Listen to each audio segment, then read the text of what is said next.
यथा यज्ञेर्दाहिता शक्ति रामकृष्ण सीताय शारदां 1319 সালের 30শে আশ্বিন 16ই অক্টোবর 1912 দুর্গাপূজার বোধনের দিন অপরাহ্নে শ্রীমা বেলুর মঠে আসিবেন। মানে এখানে এক এক জীবনী হলেও মায়ের এক একটা দিক ধরে ধরে করা হয়েছে, তো পুরোটা মার দাক্ষিণাত্য ভ্রমণ, মানে ঠিক একদম পরপর দিন বন্দি অনুযায়ী সবটা নয়, তাই না? সেটা হলো দুর্গাপুজোর কথা। মাকেই তো সাক্ষাৎ বলেছেন, তো সাক্ষাৎ দুর্গা, জ্যান্ত দুর্গা। এখন সেই জ্যান্ত দুর্গা দুর্গাপুজো দেখতে আসছেন, তার বর্ণনা আছে। 1319 সালের 30শে আশ্বিন 16ই অক্টোবর 1912 দুর্গাপূজার বোধনের দিন অপরাহ্নে শ্রীমা বেলুর মঠে আসিবেন।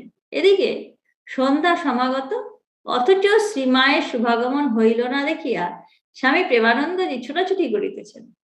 মঠের প্রবেশদ্বারে মঙ্গল ঘট ও কলা গাছ বসানো হয় নাই দেখিয়া তিনি বলিয়া উঠিলেন, এসব এখনো হয়নি, মা আসবেন কি?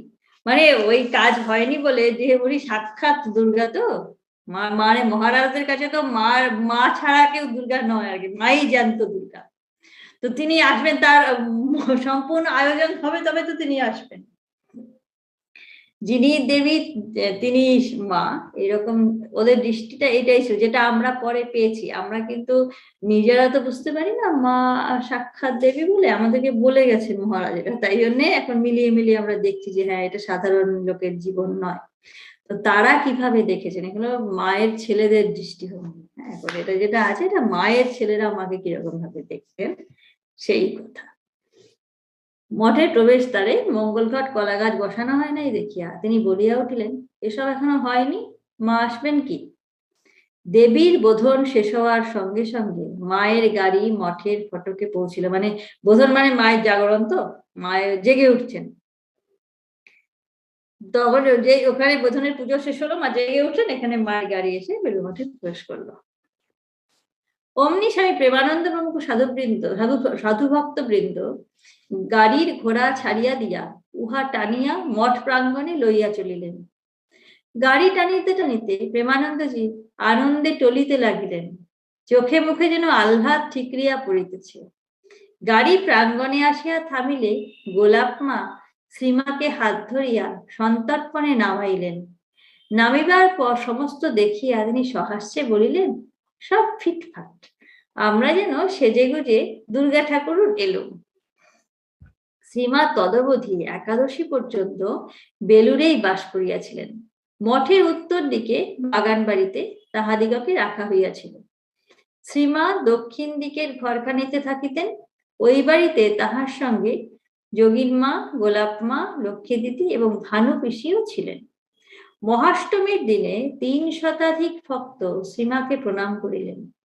তিনি তক্তপোষের উপর পশ্চিমাস্যে পা ঝুলাইয়া বসিয়া সকলের প্রণাম লইলেন ও তাহাদিগকে আশীর্বাদ করিলেন। সেদিন 3-4 জনের দীক্ষাও হইল। ওই রাত্রে জনা নাটক ও বিজয়া রাত্রে রাম আশ্রমেদ যজ্ঞ যাত্রাভিনয় হইয়াছিল।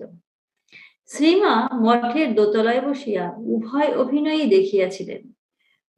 মহানবমীর দিন দ্বীপ্রহরের পরে গোলাপ মা আসিয়া স্বামী শারদানন্দজিকে সংবাদ দিলেন, শরৎ, মা ঠাকুরন তোমাদের সেবায় খুব খুশি হয়ে তোমাদের আশীর্বাদ জানাচ্ছেন।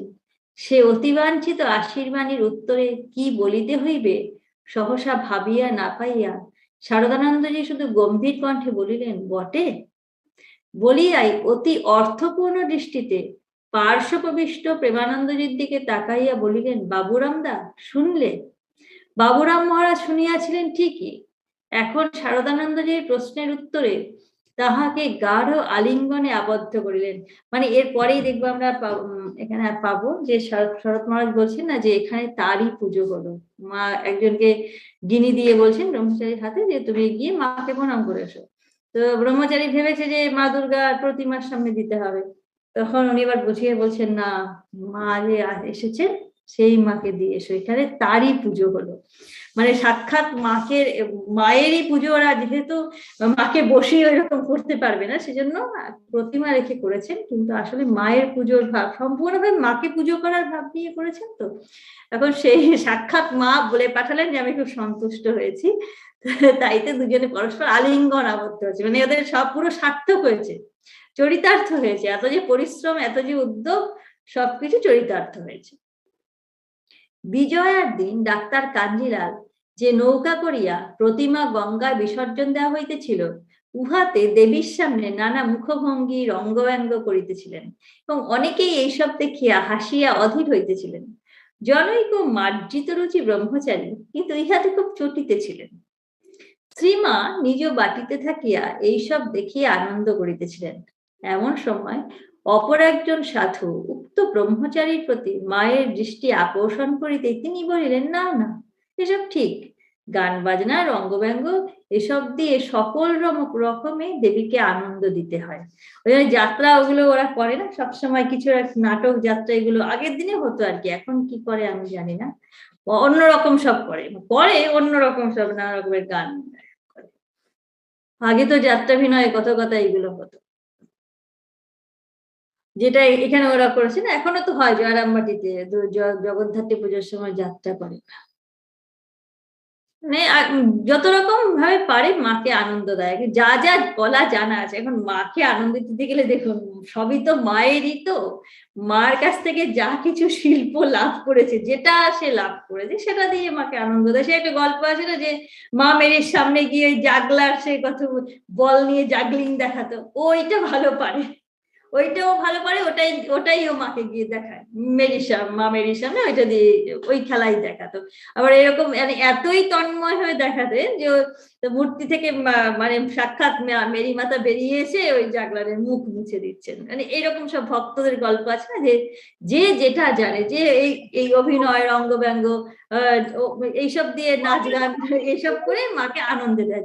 যে শিল্পটা জানে, যার যে যেভাবে, সবাই তো পুরোহিতের মতো পুজো করছে না, যে যা দিয়ে মাকে আনন্দ দিতে পারে, যার কাছে যা আছে সে সেটা দিয়েই মা অর্চনা করে। সবসময় শুধু ফুল দিতে হবে বা পুজো করতে হবে তা তো নয়, যার কাছে যেটা আছে, যে বিদ্যা অর্জন করেছে সে তাই দিয়ে মাকে সন্তুষ্ট করে। মা বলছেন, না না, এসব ঠিক, গান বাজনা রঙ্গব্যঙ্গ এসব দিয়ে সকল রকমে দেবীকে আনন্দ দিতে হয়। 1 সপ্তাহ বেলুড়ে থাকিয়া শ্রীমা 6ই কার্তিক 22শে অক্টোবর উদ্বোধনে ফিরিয়া যান। শ্রীমায়ের বেলুর মঠে দুর্গোৎসবে যোগদান ইহাই প্রথম বা শেষ নহে। এই ঘটনার পূর্বে স্বামীজির সময় এবং পরে 1916 খ্রিস্টাব্দে তিনি পূজা দর্শন করিয়াছিলেন, মানে আরো দুবার, মোট 3 বার মা দুর্গাপুজোর সময় বেলুর মঠে ছিলেন। বেলুড়ের সঙ্গে তাহার একটা প্রাণের সংযোগ ছিল, সেটা ছিলই, মায়ের প্রার্থনাতেই হয়েছে বলতেন না স্বামীজি। বেলুড়ের সঙ্গে তাহার একটা প্রাণের সংযোগ ছিল। তিনি বহুবার নীলাম্বর বাবুর বাগানে অথবা কুশুরীর ভাড়া বাড়িতে বাস করিয়াছেন। ওই সব স্থানে কত ধ্যান ধারণা, পূজা পাঠ সাধন ও অনুভূতি হইয়া গিয়াছে। শ্রীমা একদিন সেই বেলুড় জীবনের কথা স্মরণ করিয়া বলিয়াছিলেন, আহা, বেলুড়েও কেমন ছিল, কি শান্ত জায়গাটি, ধ্যান লেগেই থাকতো। তাই ওখানে একটি স্থান করতে নরেন ইচ্ছা করেছিল। শুধু স্বামীজিরই যে সেরূপ ইচ্ছা হইয়াছিল তাহা নয়, শ্রীমায়ের আকুল আগ্রহ বহুল পরিমাণে ওই ইচ্ছাকে কার্যে পরিণত করিয়াছিল। সন্ন্যাসীরা তাহা জানিতেন, আর জানিতেন মায়ের নিজস্ব স্বরূপ সাক্ষাৎ জগদম্বার উপস্থিতি ব্যতীত তাহারা দেবী পূজাকে পূর্ণ মনে করিতে পারিতেন না। পূজার সংকল্প হইত তাহারই নামে, অদ্যাপি তাহাই হয়, এখনো মায়ের নামে সংকল্প হয়। একটা ওদের এত শ্রদ্ধা, এত ভালোবাসা, মানে বেলুড় মঠের সবকিছু মায়েরই। মা যেহেতু ওটা আছে না, গোলাপ মা বলতেন শিলটা নোড়াটা যেখানে যা দেখছেন তার কাছে গিয়ে ছেলেদের জন্য একটা মাথা গাজার জায়গা চাইছে। তারপরে এই বেলুড় মঠ যখন হলো, তখন স্বভাবতই মায়ের প্রাণের জায়গা তো হবেই। পূজার সংকল্প হইতো তাহারই নামে, অদ্যাপি তাহাই হয়। সেজন্য পুজো উপলক্ষে শ্রীমায়ের বেলুড়ে আগমন অবস্থিতির সহিত বিজড়িত বহু পুণ্যময় ঘটনার স্মৃতি আজও সাধুরা সাদরে হৃদয়ে পোষণ করিয়া থাকেন। ওইগুলি তাহাদের নিকটে বড়ই অনুপ্রেরণাপ্রদ। পূজার দিন শ্রী শ্রীমা মঠ প্রাঙ্গণে উপস্থিত হইলে সাধুগণ প্রতিমার পাদপদ্মে পুষ্পাঞ্জলি প্রদান করিয়া এই জীবন্ত দেবীর শ্রীচরণে দুই হস্তে পুষ্পরাশি ঢালিয়া দিতেন। ইহা না করিতে পারিলে যেন তাহাদের পূজা অসম্পূর্ণ থাকিয়া যাইত। মানে সাক্ষাৎ জননী আছেন যখন, তিনি মানে শরীরে রয়েছেন, জীবন্ত রয়েছেন, তখন মাটির প্রতিমায় চিন্ময়ী প্রতিমা হলেও তাকে দিয়ে ওদের সম্পূর্ণ তৃপ্তি হতো না। যতক্ষণ মা শরীরে আছেন, সাক্ষাৎ মায়ের পায়ে দিয়ে যে তৃপ্তি হয় সেটা ওই প্রতিমাতে দিয়ে মা মহারাজদের হতো না। তোমার সাক্ষাৎ পার্শ্বদরা ছিলেন তো, যারা জানতেন, যারা ঠিক ঠিক মাকে জানেন যে মাই সাক্ষাৎ জগদম্বা বলে, যাদের সম্পূর্ণভাবে যাদের জানা আছে, সেই জ্ঞান যাদের হয়েছে, তাদের কাছে ওই মৃন্ময়ী প্রতিমা মায়ের প্রতিভূ, কিন্তু মা স্থূল দেহে যখন মা আছেন তখন মাকে আগে পুষ্পাঞ্জলি না দিলে, মায়ের পায়ে পুষ্পাঞ্জলি না দেওয়া পর্যন্ত ওদের তৃপ্তি হতো না, শান্তি হতো না অন্তরে। আবার পূজার কয়েকদিন সকালে সকলে শ্রীমায়ের মুখ চাহিয়া থাকিতেন। তাহাকে প্রসন্ন দেখিলে সকলের মনে হইল দেবী প্রজা গ্রহণ করিয়াছেন। এইরূপ এক পূজায় স্বামী ব্রহ্মানন্দজি মহাষ্টমীর দিন 108টি পদ্মফুল দিয়া শ্রীমায়ের চরণ পূজা করিয়াছিলেন। রাম করেছিলেন না 108টা পদ্ম দিয়ে, অকাল বোধন রামেরই তো। রাজা মহারাজ এরকম 108টা পদ্ম দিয়ে মায়ের পুজো করেছেন। 1323 সালে, ইংরেজি 1916, দুর্গাপূজার সপ্তমীর দিন শ্রীমা মঠে আসিয়া উত্তরের উদ্যানবাটিতে উঠিয়াছিলেন। পূজা মণ্ডপে আসিয়া পূজাদি দেখিয়া যাইবার পর সংবাদ আসিল যে রাধুর শরীর অসুস্থ, সুতরাং শ্রীমাকে কলিকাতায় ফিরিয়া যাইতে হইবে। সংবাদদাতা স্বামী ধীরানন্দ স্বামী প্রেমানন্দজিকে পরামর্শ দিলেন তিনি যেন শ্রীমাকে থাকিতে অনুরোধ করেন। শুনিয়া প্রেমানন্দজি বলিলেন, মহামায়াকে বাবা নিষেধ করতে যাবে? মহামায়াকে কে বাবা নিষেধ করতে যাবে? তার যা ইচ্ছা তাই হবে, তার ইচ্ছার বিরুদ্ধে কে কি করবে? অবশ্য শ্রীমায়ের কার্যত যাওয়া হয় নাই, কারণ রাধু সুস্থ হয় তিনি ফিরিয়া যাইবার সংকল্প ত্যাগ করেন। সেবার অষ্টমীর দিন সকালে তিনি প্রতিমা দর্শনে আসিলেন। পার্শ্বেই মঠের সাধু ব্রহ্মচারীরা কূটনকুটিতে ছিলেন। শ্রীমা দেখিয়া বলিলেন, ছেলেরা তো বেশ কুটনো বটে। কার্যরত জগদানন্দজি হাসিয়া বলিলেন, ব্রহ্মময় প্রসন্নতা লাভই হলো উদ্দেশ্য, তা সাধন ভজন করেই হোক, কুটনকুটেই হোক, মানে যে যা করবে তাদের মাকে প্রসন্ন করাই উদ্দেশ্য, তার জন্যই করা হচ্ছে যে যা করছে। 1916 খ্রিস্টাব্দের পূজার একটু বিবরণ স্বামী শিবানন্দজি 9-10-16 তারিখের একখানি পত্র হইতে উদ্ধৃত হইল।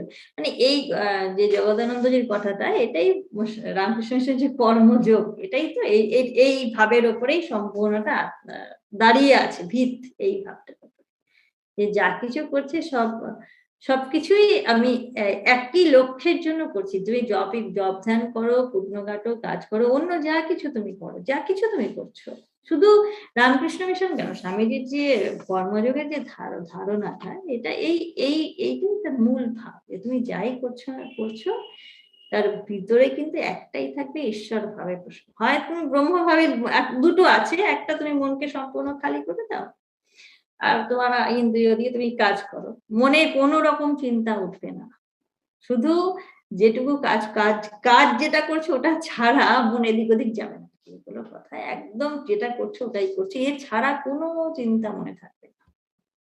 আর আরেকটা হলো মনের মধ্যে সবসময় ইষ্টমূর্তি বসিয়ে রেখে হাতে কাজ করো, হাত দিয়ে মন দিয়ে সব দিয়েই কাজ করবে, কিন্তু মূলত মনের মধ্যে ইষ্টমূর্তি থাকবে। রাজা মহারাজ বলতেন না যে 4 আনা দিয়ে বাকি 12 আনা মন ঈশ্বরের পাদপদ্মে ফেলে রেখে 4 আনা দিয়ে কাজ করলে ভেসে যায়, ওই ভাব।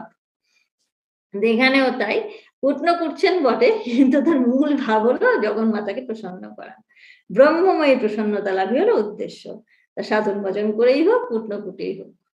1916 খ্রিস্টাব্দের পূজার একটু বিবরণ স্বামী শিবানন্দজির 9-10-16 তারিখের একখানি পত্র হইতে উদ্ধৃত হইল। শ্রী শ্রী মা উপস্থিত থাকায় পূজা যেন সব প্রত্যক্ষ রূপে হইল। যদিও 3 দিন অনবরত বৃষ্টি ঝড়, তথাপি মার কৃপায় কোনো কার্যে বিঘ্ন হয় নাই। এমনকি ভক্তেরা যে সময় প্রসাদ পাইতে বসিয়াছে, ঠিক সেই সময় বৃষ্টি খানিকক্ষণের জন্য ধরিয়া যাইত। সকলে দেখিয়া আশ্চর্য। পরে যোগীনমার কাছে শোনা গেল যে যখনই ভক্তেরা প্রসাদ পাইতে বসিত এবং বৃষ্টি এই এলো এলো, অমনি শ্রীশ্রীমা দুর্গা নাম জপ করিতে বসিতেন আর বলিতেন, তাই তো, এত লোক কি করে এই বৃষ্টিতে বসে খাবে? পাতা টাতা সব ভেসে যাবে, মা রক্ষা করো। মাও সত্য রক্ষা করিতেন। 3 দিনই ওই রকম। অষ্টমীর দিন সন্ধি পূজার পরে পূজনীয় শরৎ মহারাজ একজন ব্রহ্মচারীকে বলিলেন, এই গিনিটা মাকে দিয়ে প্রণাম করে আয়। ব্রহ্মচারী বুঝিলেন উল্টা। তিনি মনে করিলেন দুর্গা প্রতিমার সামনে প্রণামী দিতে হইবে, তাই নিঃসন্দেহ হইবার জন্য জিজ্ঞাসা করিলেন। শরৎ মহারাজ বলিলেন, ও বাগানে মা আছেন, তার পায়ে গিনিটা দিয়ে প্রণাম করে আয়। এখানে তারই পূজা হলো। আমরা বর্ণনার সুবিধার জন্য 1323 সালে দুর্গাপূজার কথা এইখানে শেষ করিলাম। ওম যথায় রামকৃষ্ণ সিতায় সর্ববিদ্যা সর্বকাম